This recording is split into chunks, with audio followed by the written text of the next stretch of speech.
Bienvenidas y bienvenidos a su programa de Historia, Ciencias Sociales y algo más. Un espacio de análisis, reflexión y diálogo donde el pasado y el presente se encuentran para ayudarnos a comprender el mundo en que habitamos. A lo largo de 30 minutos exploramos hechos históricos y problemáticas contemporáneas desde la mirada crítica de la historia y las ciencias sociales. Porque entender los procesos, contextos y actores que los construyen es esencial para interpretar la realidad que nos rodea. Aquí no solo hablamos del qué pasó, sino también del por qué, para qué y qué sigue. Esto es de historia, ciencias sociales y algo más. Comenzamos. ¿Se han preguntado quién está pagando realmente la factura por la transición energética? ¿Quién gana y quién pierde cuando cargamos nuestros autos eléctricos o usamos nuestro celular? El litio y el cobalto emergen como minerales clave del oro verde. Esenciales, por cierto, para baterías limpias y energías renovables. Pero tras su brillo luminoso esconden historias de desigualdad, contaminación y comunidades desplazadas. Desde los altiplanos de Sudamérica hasta las tierras del Congo, las huellas del extractivismo persisten.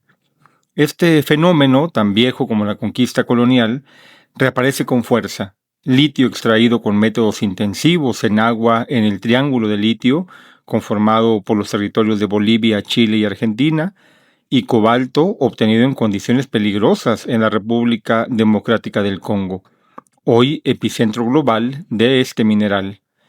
La historia parece repetirse, recursos valiosos que se extraen sin las poblaciones locales que se beneficien, mientras las ganancias se concentran en manos de corporaciones y centros tecnológicos del norte global. En el Salar de Atacama, en Chile, comunidades indígenas como los atacameños denuncian la extracción masiva de agua subterránea, miles de millones de litros, que amenaza su acceso a este líquido vital. Además, estudios satelitales advierten que la salina se hunde hasta 2 centímetros al año debido a los bombeos intensivos, provocando daños al ecosistema y la biodiversidad local. En Argentina, la comunidad Cola de Tusaquillas cuestiona el impacto sobre el agua, la cultura y la soberanía frente al avance extractivo. Simultáneamente, en el Congo, la minería de cobalto está dejando cicatrices profundas. Niños trabajando en minas artesanales, exposición a sustancias tóxicas, contaminación del agua y del suelo y una economía que no mejora la calidad de vida. Activistas de salud pública, como el equipo de Harvard T.H. Chan School of Public Health, denuncian que los desechos tóxicos puros se vierten sin control, afectando nutrición, agricultura y bienestar general. Frente a estas injusticias surgen voces académicas y activistas que proponen caminos distintos. En el Salar de Atacama, líderes indígenas como Oriana Mora, de la comunidad Licanantay, reclaman la aplicación del consentimiento libre, previo e informado. Y una distribución equitativa también de los beneficios que se obtienen, por supuesto. En Nueva York, representantes indígenas de 35 países alertaron sobre una transición energética que ignora sus derechos. Somos los que menos impactamos al planeta, dicen ellos, pero debemos formar parte de este proceso. A eso lo afirmó Ruth Ali Paz Kuki desde Bolivia, es decir, los grupos que menos se benefician resultan ser los más dañados por este proceso. Estas voces nos interpelan. ¿Es posible una energía realmente verde si su base sigue alimentándose de la explotación y la desigualdad? ¿Cómo diseñar una transición que realmente beneficie a quienes hoy cargan con los costos sociales, ambientales y culturales del extractivismo? Bienvenidas y bienvenidos a este nuevo episodio de Historia, Ciencias Sociales y algo más. Yo soy José Gabino Castillo Flores y en esta ocasión te invito a reflexionar sobre el litio y el cobalto, la nueva fiebre del oro verde. Gracias por acompañarnos, por escucharnos y por seguir construyendo juntos este espacio de pensamiento crítico. Cuando hoy hablamos de litio o cobalto, parece que nos enfrentamos a un problema nuevo, vinculado al futuro de la energía limpia, pero en realidad lo que vemos es la continuación de un viejo patrón histórico, el extractivismo. Desde la llegada de los conquistadores europeos en el siglo XVI, América Latina y África se convirtieron en territorios proveedores de materias primas. Plata del Potosí, oro de Minas Gerais, caucho amazónico o diamantes de Sudáfrica todos sirvieron para alimentar el crecimiento de imperios coloniales. Esto a costa, claro, de poblaciones locales sometidas, explotadas y desplazadas. El escritor Eduardo Galeano resumía esta dinámica en su libro Las venas abiertas de América Latina. El continente se convirtió en un territorio de despojo, donde las riquezas salían hacia Europa y más tarde hacia Estados Unidos, dejando tras de sí pobreza y dependencia. Hoy, académicos como Maristelas Vampa, en Argentina, hablan de un nuevo consenso extractivista, que retoma esta lógica bajo el lenguaje de la globalización y la transición energética. Pero, ¿qué ha cambiado realmente? ¿Estamos frente a una oportunidad histórica para los países productores o simplemente ante otra vuelta de tuerca a la dependencia? En el pasado, la plata de Potosí financió el auge del capitalismo europeo, mientras las comunidades indígenas morían en minas como la de Cerro Rico bajo la Mita. En África, el caucho del Congo en tiempos del rey Leopoldo II provocó un genocidio disfrazado de modernización. Hoy la narrativa se repite. Se habla de energía limpia y de transición verde, pero detrás de esos conceptos vemos cómo resurgen las mismas formas de explotación. El concepto de colonialismo verde, señalado por autores como Achille Mbembe, pone el acento en cómo la lucha contra el cambio climático en el norte global descansa en nuevas dependencias sobre el sur global. Es decir, las grandes potencias reducen sus emisiones, pero trasladan los costos sociales y ecológicos hacia territorios periféricos. El llamado Triángulo de Litio que señalábamos, esta área de territorios entre Bolivia, Chile y Argentina, concentra, por ejemplo, más de la mitad de las reservas mundiales. En Bolivia, Evo Morales intentó un modelo de industrialización soberana que buscaba evitar la simple exportación de carbonato y avanzar hacia la producción de baterías. Sin embargo, tras 17 años de proyectos, los resultados son limitados, apenas unas miles de toneladas frente a las metas proyectadas. Argentina, en cambio, vive una auténtica fiebre del oro blanco, con inversiones de compañías extranjeras y una expansión acelerada de proyectos en Salta, Catamarca y Jujuy. Chile, por su parte, intenta reformar el marco regulatorio para que el Estado tenga mayor control sobre los salares. La pregunta es inevitable. ¿Quién se beneficiará de esta extracción? ¿Los pueblos originarios que habitan en el Salar de Atacama, que ven desaparecer sus aguas, o las corporaciones multinacionales que controlan la cadena de valor? Algo similar ocurre con el cobalto en la República Democrática del Congo, que produce alrededor del 70% de la oferta mundial. Allí, comunidades locales trabajan en condiciones de extrema precariedad, muchas veces en minas artesanales sin medidas de seguridad.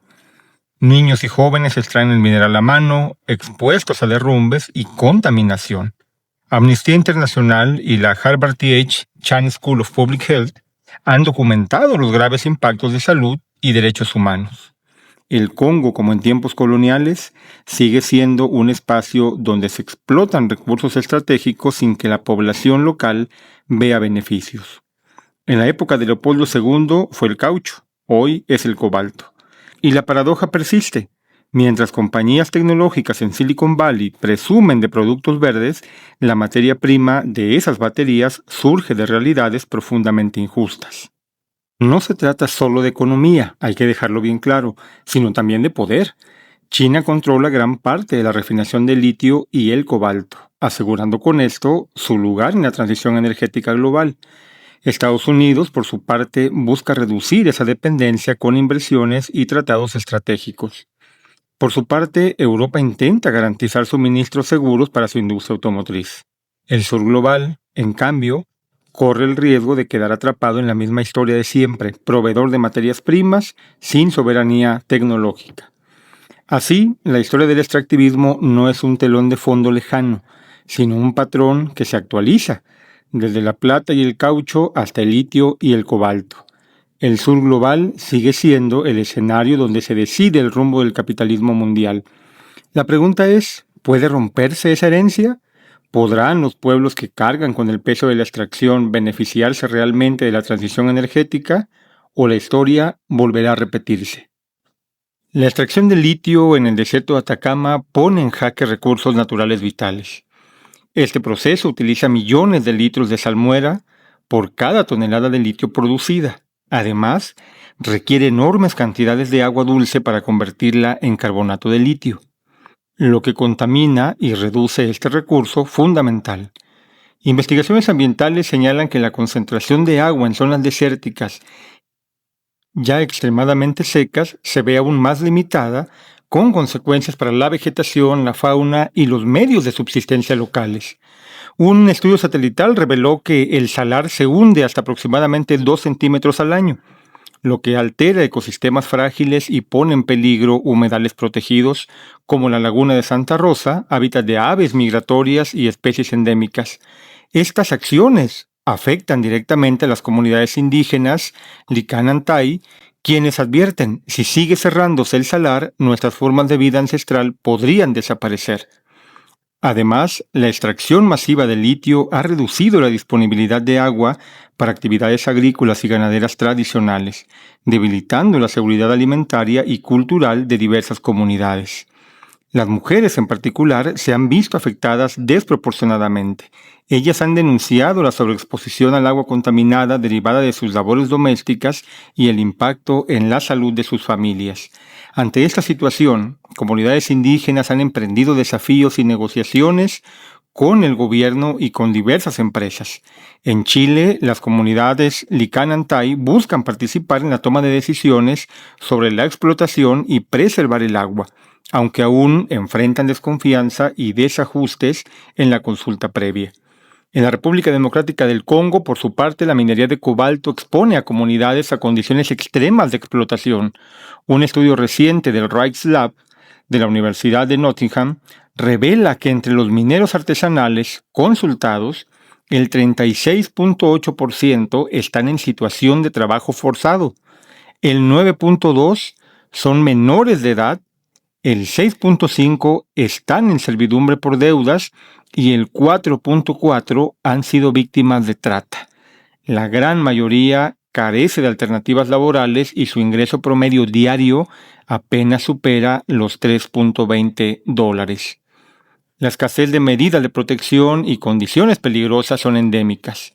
Según estudios y reportes, niños tan jóvenes como 7 años trabajan en minas sin equipo de seguridad, expuestos a derrumbes, polvo tóxico y enfermedades respiratorias graves.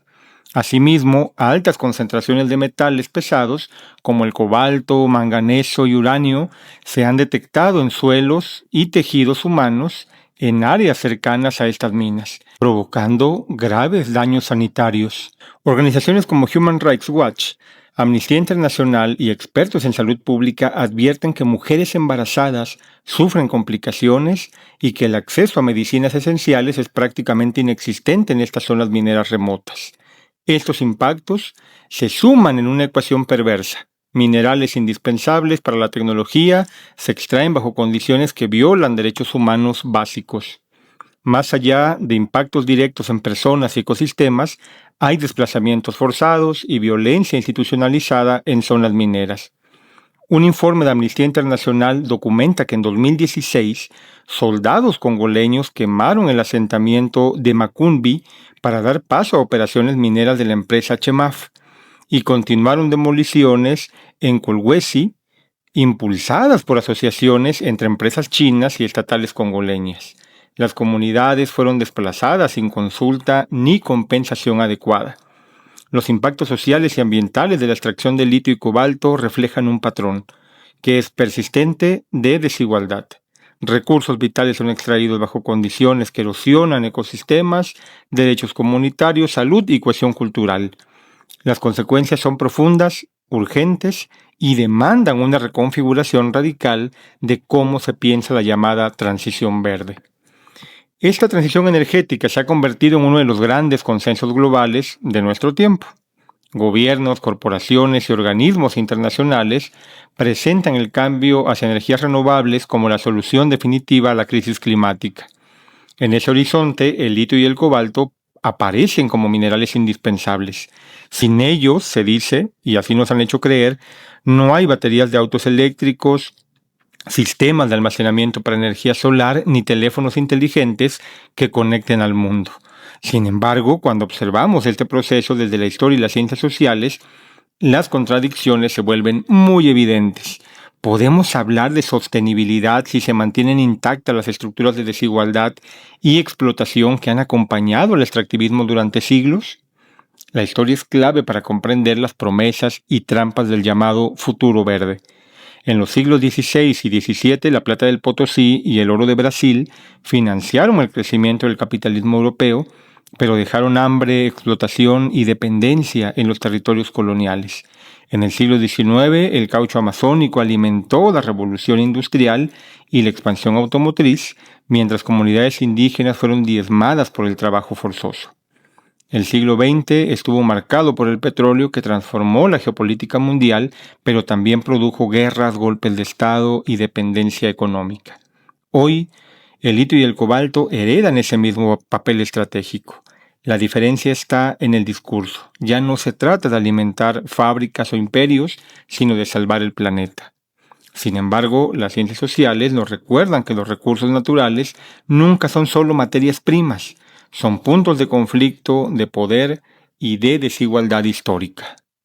La economía política, la sociología y la antropología aportan herramientas fundamentales para cuestionar la narrativa oficial de esta llamada transición energética. Los teóricos de la dependencia, como Raúl Prebisch o André Gunther Frank, explicaron que los países periféricos tienden a quedar atrapados en el rol de proveedores de materias primas, sin lograr beneficiarse del valor agregado. Esa lógica sigue vigente. Bolivia, Chile, Argentina y el Congo extraen litio y cobalto, pero la manufactura de baterías y la innovación tecnológica están en China, Estados Unidos y Europa. La socióloga Maristela Svampa señala que estamos ante un extractivismo verde, como ella le llama, donde las lógicas del desarrollo sostenible encubren nuevas formas de despojo. El antropólogo Jason Hickel insiste en que no basta con cambiar la fuente de energía, no podemos resolver la crisis climática con las mismas lógicas de crecimiento infinito que la provocaron.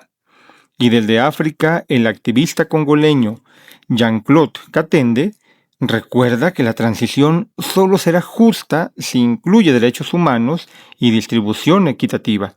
De lo contrario, dice él, solo cambiaremos el color del extractivismo, del negro del petróleo al verde del litio. Los ejemplos son claros. Los autos eléctricos reducen emisiones en ciudades del norte global, pero su producción genera daños irreparables en salares y minas. Menos del 5% de las baterías de litio se reciclan en el mundo, lo que anuncia nuevas montañas de residuos tóxicos. Y mientras el sur global extrae y exporta, las grandes ganancias quedan en manos de corporaciones que dominan la cadena tecnológica. Las ciencias sociales ayudan pues a ver estas contradicciones no como fallas accidentales, sino como expresiones de un sistema global de poder. El discurso de la sostenibilidad puede convertirse en un relato legitimador que oculta desigualdades históricas a menos que sea cuestionado críticamente. No obstante, también existen propuestas que buscan romper con esta dinámica. Investigaciones en economía circular plantean que el reciclaje de baterías debe convertirse en prioridad global. Movimientos indígenas en el Salar de Atacama exigen participación real en la gestión de recursos bajo el principio de consentimiento libre, previo e informado. En Bolivia persiste el intento de avanzar hacia una industrialización soberana, aunque con enormes desafíos. Y en África, colectivos ciudadanos promueven la formalización del trabajo minero artesanal para reducir el trabajo infantil y garantizar condiciones seguras. Estos ejemplos muestran que la historia no está condenada a repetirse, siempre y cuando la transición energética incorpore criterios de justicia social, ambiental y cultural. Aquí las ciencias sociales ofrecen un marco imprescindible. No basta con cálculos técnicos de reducción de emisiones, sino que es necesario analizar cómo se distribuyen los costos y beneficios, qué comunidades son escuchadas y cuáles son silenciadas. La llamada fiebre del oro verde nos recuerda que el futuro no se juega solo en laboratorios de innovación o en tratados internacionales, sino también en los salares de Sudamérica y en las minas del Congo. La historia del extractivismo nos advierte que sin un cambio profundo en las estructuras de poder, el futuro verde puede terminar siendo solo una versión maquillada del pasado colonial.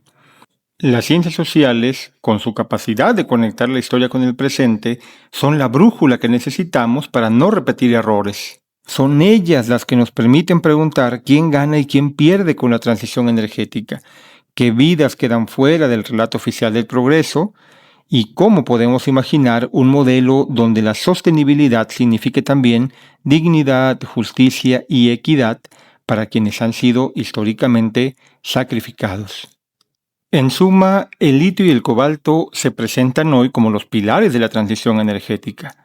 Son minerales estratégicos que permiten imaginar un futuro de autos eléctricos, ciudades limpias y tecnologías sostenibles. Sin embargo, cuando miramos más de cerca, descubrimos que este futuro verde, entre comillas, corre el riesgo de repetir la vieja historia del extractivismo, es decir, riqueza que fluye hacia los centros de poder mientras las comunidades que habitan los territorios de extracción cargan con los costos sociales, culturales y ambientales de todo este proceso y engranaje económico. La historia de América Latina y África nos lo recuerdan con crudeza. La plata de Potosí, el caucho amazónico, el petróleo del Medio Oriente o los diamantes del sur africano, todos prometieron desarrollo y modernización, pero la mayoría de las veces dejaron dependencia y desigualdad. Hoy el litio y el cobalto se inscriben en esa misma genealogía. Como señala la socióloga Maristel Lasvampa, vivimos un nuevo consenso extractivista en el que el discurso de la sostenibilidad sirve de máscara para viejas prácticas de despojo.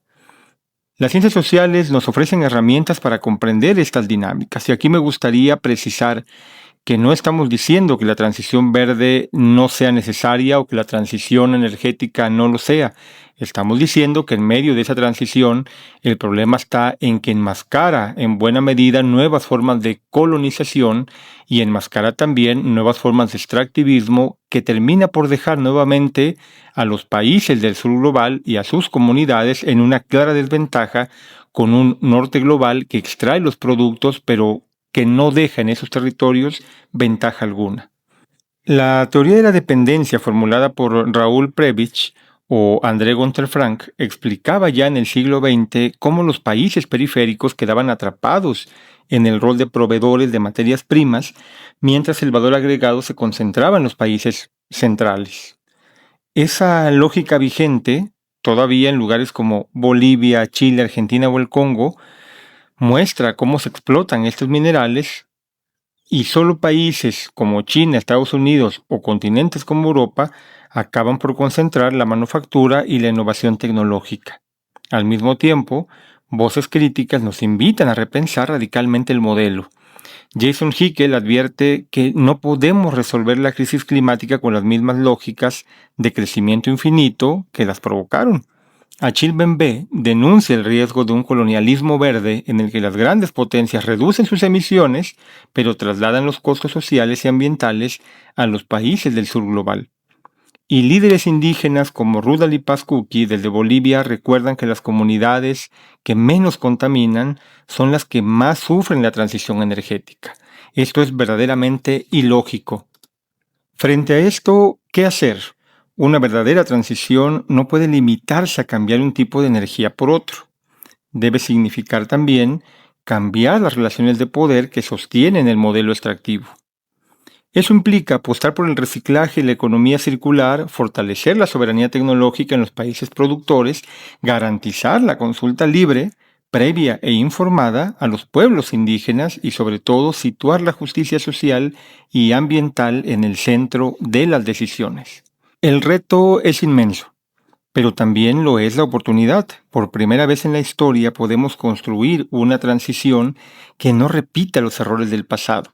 Una transición que no sacrifique a unos para el beneficio de otros, sino que distribuya de manera justa los costos y beneficios de esa sostenibilidad. Queremos cerrar este episodio con preguntas para nuestra audiencia.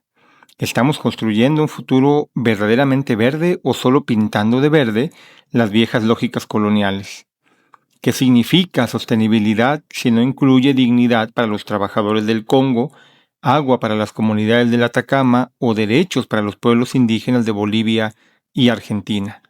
¿Y qué podemos hacer desde nuestras prácticas cotidianas y desde las políticas globales para que la transición energética sea también una transición hacia la justicia?